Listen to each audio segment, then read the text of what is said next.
Then Almitra spoke again and said, "And what of marriage, master?" And he answered, saying, "You were born together, and together you shall be forevermore.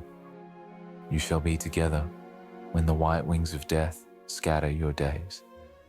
Aye, you shall be together even in the silent memory of God. But let there be spaces in your togetherness, and let the winds of the heavens dance between you. Love one another, but make not a bond of love.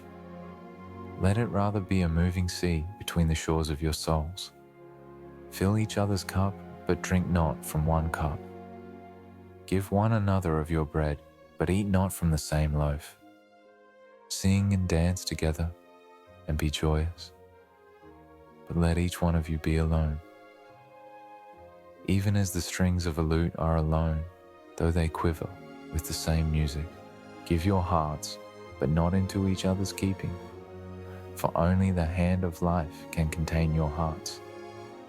And stand together, yet not too near together.